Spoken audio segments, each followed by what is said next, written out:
আসসালামু আলাইকুম। যদিও এখন রাত, তারপরও ভিডিওটা করতে হচ্ছে, কারণ আমাদের এই কাজটা করতে করতে মানে আমরা হাত দিয়ে উঠতে উঠতে আমাদের রাত হয়ে গেছে। একটা জিনিস দেখাতে চাই, সেটা হচ্ছে যে আঙ্গুর চারা আমার কাছে যে মানে রেড কুইন আঙ্গুর চারা আঙ্গুরটা আসছে, আঙ্গুরটা আমি কয়েকদিন পর দেখাবো। আঙ্গুর চারা সেটা হচ্ছে এই যে এই জায়গায় দেখেন আঙ্গুর চারা তৈরি করতেছি আমরা। আমার কাছে বেশ কিছু অর্ডার আছে আঙ্গুর চারার। যে চারাটা পলি কাগজের ভিতরে, এটা গ্রিন হাউস তৈরি করছি, এটা এখন আটকায় দিব। এটা এখন টোটালি আমরা কস্টেপ দিয়ে পুরো আটকায় দেবো, ভিতরে কোনো বাতাস যেতে দিব না। কারণ বাতাস গেলে এখন হচ্ছে আপনার ফেব্রুয়ারি মাস, আজকে 21 তারিখ, ড্রাই সিজন। এখন তো বাতাস পেলে শুকিয়ে যাবে। বাঁশের উপরটা দিয়ে দাও, তো বাতাস পেলে শুকিয়ে যাবে এবং শিকড় গজাবে না। তো শিকড় গজানোর জন্য এক ধরনের রুট হরমোন দেওয়া হয়েছে। এবং গাছ যে প্রুনিং করছি, গাছতলায় দেখাইছি সেই যে আঙ্গুর গাছ, এই যে ডাল প্রুনিং করছি, এই যে দেখেন ডাল, এই যে প্রুনিং করে ফেলছি, এখান থেকে কিন্তু নতুন করে কুশি এখানে আবার ডরমিক্স ইউজ করবে, স্প্রে করে দিব গিটে গিটে। যারা আঙ্গুর চাষ করেন তাদের জানতে হবে যে এখানে গিটি পুরো গাছে আমি স্প্রে করে দিব ডরমেক্স। অনেক দামি ডরমেক্স, যে কারণে ডরমেক্স কেউ পুরো গাছে দিতেছে না, শুধু গিটের মধ্যে দেয়। বাট আমি পুরো গাছেই দিব। তো এটা আসলে মানে ফরেন একটা হরমোন ইম্পোর্ট করতে হয়েছে। তো ডরমেক্স দিলে এটা থেকে নতুন কুশি বের হবে এবং আঙ্গুর হবে। আর এই দিনে মূলত ডিসেম্বরের 15 তারিখ থেকে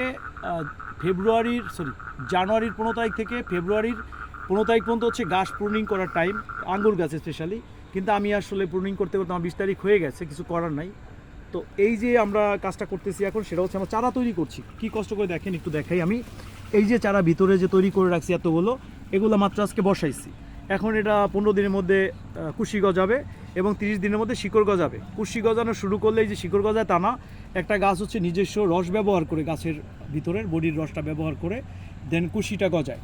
কিন্তু পরবর্তীতে আবার 15 দিনের মধ্যে শিকড়টাও গজায়, তার মানে 1 মাসের মধ্যে শিকড় গজিয়ে যাবে এবং আগামী 1.5 থেকে 2 মাসের মধ্যে এই চারা আবার রোপণ উপযোগী হয়ে যাবে, রোপণ করা যাবে।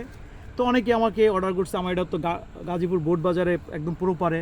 আমার এখানে হাজার হাজার ক্লায়েন্ট আসছে। আমার যেহেতু বিশাল ড্রাগন বাগান, 20,000 ড্রাগন গাছ আছে এখানে, এবং বাংলাদেশের সেরা চারাগুলো মানে ইম্পোর্ট করা চারা দিয়ে বাগান করা আমার। এবং আমার বাগানটা 23-এর শেষের দিকে শুরু করছি। অর্থাৎ এটা বোঝাতে চাচ্ছি এই জন্য 23-এর শুরুর দিকে বাংলাদেশে যখন বিভিন্ন ধরনের লোকাল মানে ড্রাগন চারা দিয়ে মানুষ বাগান করে, তো তখন আমি ইম্পোর্টেড একদম সর্বোচ্চ আপডেট চারা দিয়ে বাগান করছি। 23 সালের আপডেট চারা। 23 সালে এক পর্যন্ত বাংলাদেশে যে ধরনের আপডেট চারা ছিল, ওইগুলোর থেকেও আমার চারা আপডেট, মানে জাত আপডেট। আমার পেজে গেলে, এই আমার পেজ বা ইউটিউবে গেলে আপনারা যেখানে যাবেন সেখানে দেখবেন যে আমার বাগানের ড্রাগনের ভিডিও আছে। সো আমি তো গপ মারলে কোনো লাভ নেই, অর্থাৎ আমি চাপা মারলে কোনো লাভ নাই। আমি যেটা প্র্যাকটিক্যাল দেখাইতে পারবো সেটাই হচ্ছে আপনাদেরকে বলছি। আর আঙ্গুর নিয়ে যেটা ভিডিওটা করার কারণ হচ্ছে যে এই যে আঙ্গুর চারা বানাইতে কত কষ্ট হয়, কী হয়, এগুলো জানাচ্ছি আপনাদেরকে। আঙ্গুর কিন্তু চারা এমন না যে আপনি শুধু একটা ডাল কেটে রোপণ করে দিলেন তাইলে এই যে আঙ্গুর চারাটা হয়ে যাবে, ব্যাপারটা এমন না। ব্যাপারটা হচ্ছে যে আপনাকে আঙ্গুর চারার জন্য অনেক বেশি স্ট্রাগল করতে হয়। আঙ্গুর চারার জন্য আপনাকে যেটা করতে হবে যে প্রথমে ডাল কাটতে হবে হরমোন ব্যবহার করে, তারপর শিকড় আনার জন্য সেই ডালে হরমোন ব্যবহার করতে হবে, তারপর আপনার মাটিতে ট্রাইকোডার্মা, তারপরে আপনার কোরিয়ান বায়ো, এগুলো ব্যবহার করে মাটিটা বিশুদ্ধ করতে হবে। সে সব মিলিয়ে পলির মধ্যে মাটি ভরে ব্যবস্থা করে আর কি করতে হয়। তো যাই হোক, আমি চারা আবারও বলি, আমি চারার বিজনেস করি না, আমার ইচ্ছাও না, চারার বিজনেস কখনোই করবো না। বাট আমি কিছু চারা তৈরি করছি, আমার কিছু ঘনিষ্ঠ বন্ধু আছে, কিছু ঘনিষ্ঠ আত্মীয়স্বজন আছে যাদের চারা প্রয়োজন। তো তারা আমার কাছে কিছু চারার জন্য রিকোয়েস্ট করেছেন যে মিনিমাম অ্যাটলিস্ট একটা চারা হলো। আর আরেকটা উদ্দেশ্য আছে, আমি কিছু ইমামদেরকে কিছু চারা দিব যাতে তারা হচ্ছে ওই চারা দিয়ে আঙ্গুরের বাগান করতে পারে।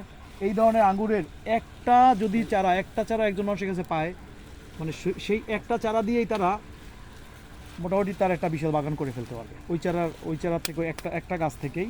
তো এই জন্য আমি চাচ্ছি যে আমি যদি আঙ্গুরটা ছড়াই দিতে পারি, যদিও অনেক জায়গায় ছড়ায় গেছে এই যাত্রা, বাট তারপরও এত বড় একটা দেশ আঙ্গুর চাষ করে হাইস্ট হাতে গোনা 5-10 জন মানুষ। তো তারপরে তারাও আবার হয় কি, আমি তাদের সবাইকে খারাপ বলছি না, তারা হয় কি আপনার বন আঙ্গুর চারা দিয়ে দেয় মানুষকে। কারণ আঙ্গুর চারা অনেক ডিমান্ড থাকে, যে কারণে অনলাইনের মাধ্যমে দেখা যাচ্ছে আপনি একটা চারা কিনলেন, আপনি 1000 বা 500 যেই দামে একটা চারা কিনেন না কেন, দেখা যাচ্ছে তারা বন আঙ্গুর দিয়ে দিবে। বন আঙ্গুরের একটা সিমটাও আমি দেখাচ্ছি, একটু এটা দেখাই আমরা। এটা হচ্ছে আমার অরিজিনাল আঙ্গুর। অরিজিনাল আঙ্গুর কীভাবে বুঝবেন, যেমন এই যে পাতাটা 3টা, এটা খুব ইম্পর্টেন্ট, অনেকে এটা জানে না। এই পাতাটার 3টা ভাগ থাকবে, এই যে দেখেন, এটা হলো অরিজিনাল আঙ্গুর। এটা কিন্তু ফুলও চলে আসছে, আমি একটা ডালে রাখছি পুরো গাছে। আমি এখন এই একটা ডাল রাখলাম, আমি আরও 15 দিনের মধ্যে আমার গাছে হাজার হাজার ডাল গজায় যাবে। তো এইটা দেখেন, এই যে পাতাটা, এই পাতাটা 2টা ভাগ আছে। আর বন আঙ্গুর হচ্ছে পাতাটা গোল থাকে, রাউন্ড থাকে। তো বর্ণাঙ্গুর লাগায় রাখবেন, 5 বছরে ফল আসবে না, ফুল আসতে থাকবে, ফুল আসতে থাকবে। কারণ বর্ণাঙ্গুরটা কেন, বর্ণাঙ্গুরের চারাটা যে কোনো জায়গায় শুকনা দিনে যদি পড়েও থাকে, 2 মাস পরে থাকার পর বৃষ্টি আসলে হয়ে যায় শিকড় গজে একটা গাছ হয়ে যায়। বর্ণাঙ্গুর একটা ডাল কাইটা রোপণ করলেই চারা হয়ে যায়। বাট এই চারাটা করা এত সহজ না, এই যে বাইকুনুরটা করা বা এই যে রেড কুইন এই জাতটা করা এত সহজ না। হ্যাঁ, তো এই জন্য আমি দেখে রাখলাম যে বর্ণাঙ্গুর আর এটার মধ্যে তফাৎ কি। আমি তো আমার ভিডিও আছে আমার বাগানের আঙ্গুর ফলের, এবং আবার ভিডিও হবে আঙ্গুর ফলের ভিডিও দেখাবো। কয়েকটা দিন অপেক্ষা করেন সবাই, কয়েকদিন অপেক্ষা করলে দেখবেন যে আমি আপনাদেরকে দেখাবো যে আঙ্গুর ফল কাকে বলে। মানে এত সুন্দর ফল, মানে ও দেখেন এই যে আঙ্গুর ফল, এই যে দেখেন এই যে থোকা লাগিয়ে রয়েছে এখনো আঙ্গুর ফল না, এটা হচ্ছে থোকা। মানে এখান থেকে আঙ্গুর ফল খাইছি আমরা, তো থোকাটা রেখেই দিচ্ছি এই যে লাস্টে থোকাটা এই যে গাছের সাথে, এটা আঙ্গুরের থোকা। হ্যাঁ, তো এখানে আঙ্গুর হয়েছিল, এমন না যে হয় নাই, এবং পুরানো আঙ্গুরের অনেক ভিডিও আমার চ্যানেলে আছে। আচ্ছা, এখন সর্বশেষ যেই কথাটা বলতে চাই সেটা হচ্ছে যে আঙ্গুরের বাংলাদেশে একটা বিপ্লব ঘটে যাবে। বিপ্লব ঘটবে কেন, আপনার বাংলাদেশে এখন আঙ্গুর খুব ভালো হয়। আঙ্গুর হচ্ছে বাংলাদেশে হওয়ার জন্য একটা উপযোগী মাটি বাংলাদেশ। আচ্ছা, একটা তথ্য দিতে চাই, পৃথিবীর মধ্যে 1 নম্বরে আছে হচ্ছে আপনার, অনেকে জানেন, আমাকে আমি জানি না কীভাবে নেবেন আপনারা, বাংলাদেশ আছে পৃথিবীর মধ্যে 2 নম্বরে, মানে চাষযোগ্য ল্যান্ডের দিক থেকে। আর 1 নম্বরে আছে ইউক্রেন। এখন আমি কেন বলছি বাংলাদেশ আছে পৃথিবীর মধ্যে 2 নম্বর, এটার কারণ বলি। পৃথিবীর সব দেশে পাহাড়, কালো মাটি, পোড়া মাটি, লাল মাটি, সাগর, এগুলার কারণে উর্বরযোগ্য জমির মানে পরিমাণ খুবই কম ওয়ার্ল্ডে আয়তন অনুযায়ী। কিন্তু সেখানে ইউক্রেন 1 নম্বরে, 2 নম্বরে বাংলাদেশ। অথচ মূল প্রোডাকশনটা আসে মাটি থেকে। বাংলাদেশের মাটি এত বেশি ভালো, এত বেশি ভালো, এই ভালো হওয়া সত্ত্বেও মানে কোনো রকম জৈব সার ব্যবহার করলে বা কোনো রকমভাবে একটু চেষ্টা করলে সব কিছু হয়ে যায়। সেই তুলনায় আমরা অনেক বেশি পিছিয়ে আছি।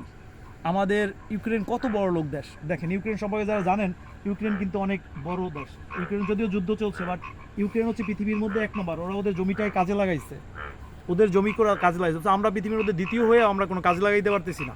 পৃথিবীর মধ্যে 9ম 10ম যেগুলো উর্বর দেশ, তারাও অনেক বেশি কাজে লাগাইছে তাদের জমিগুলোকে। তো যাই হোক, আঙ্গুর চাষ করলে বাংলাদেশে আঙ্গুর হয়, এরকম ভাইবেন না যে আঙ্গুর টক, বাংলাদেশে আঙ্গুর হয় না। তো আমি চাচ্ছি বাংলাদেশে আঙ্গুরের বিপ্লব ঘটে যাক, এবং আঙ্গুর মানুষ বাণিজ্যিক বাগান করুক, এবং আঙ্গুরে তো লস নাই। আঙ্গুর তো 400-500 টাকা কেজি আঙ্গুর, এবং আঙ্গুর কোনো দিনই ড্রাগনের মতো সস্তা হবে না, কোনো দিন কমলা আপেলের মতো সস্তা, সরি আঙ্গুর কখনো মাল্টা এগুলোর মতো সস্তা হবে না।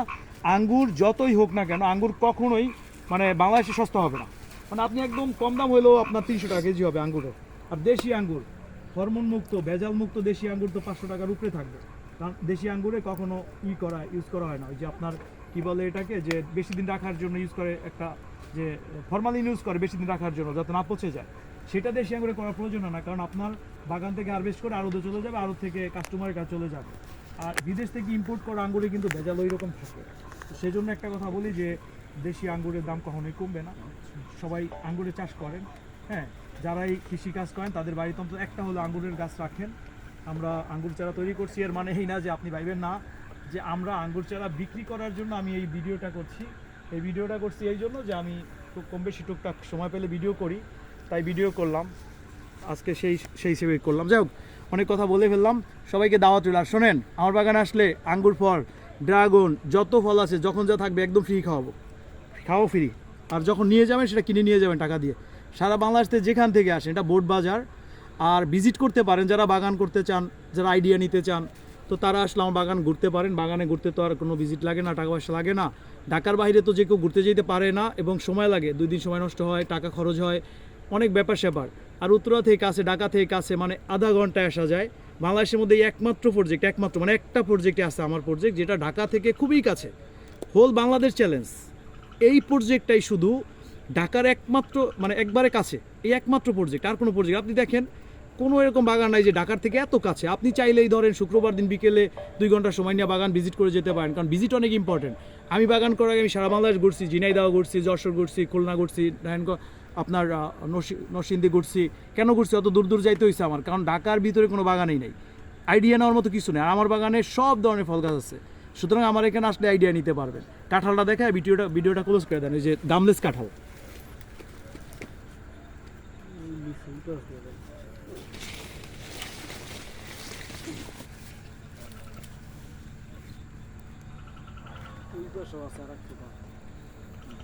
একদম কাঁঠাল দেখ, একটা দেখাইলেও বেশি গাছ দেখার দরকার নাই, একটা দেখলেই বলবো স্যাম্পল পাবলিক ট্রেলার দেখো, সিনেমা পরে না। আমি তো ভিডিও বানাইতেছি একদমই স্ক্রিপ্ট ছাড়া এবং কোনো এডিট ছাড়া।